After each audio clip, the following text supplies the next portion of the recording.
Should you be driving after a concussion? That's a good question, and I don't really think so.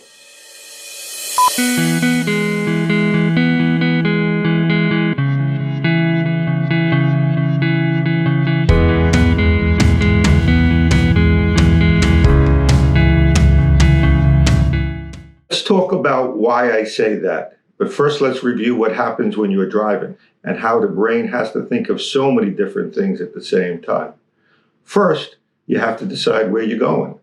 Then you have to decide how you're going to get there.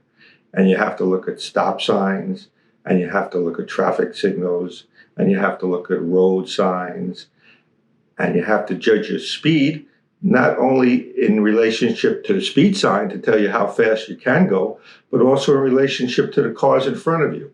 You have to judge braking time, and it's very important for you to be able to react in a quick, efficient way when something is in your path of travel. Plus, let's not forget that you might be talking to people in the car at the same time. You might be on your cell phone.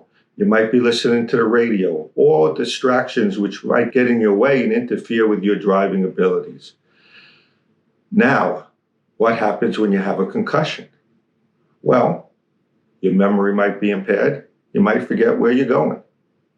Your concentration might be impaired, so you can't concentrate on the road, especially in conditions such as rain or hazardous weather.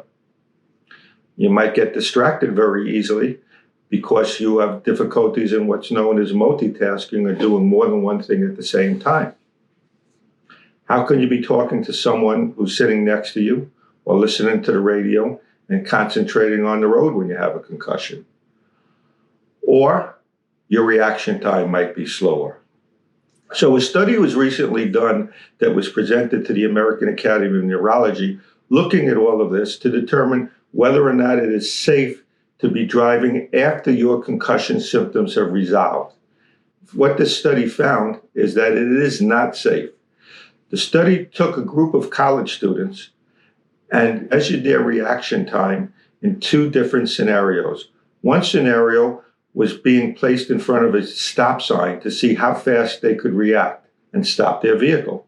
In the second scenario, a picture of a child running in front of the car was placed in front of this group. In each case, even though concussion symptoms had resolved for 48 hours before, both groups of individuals performed much poorer than a control group.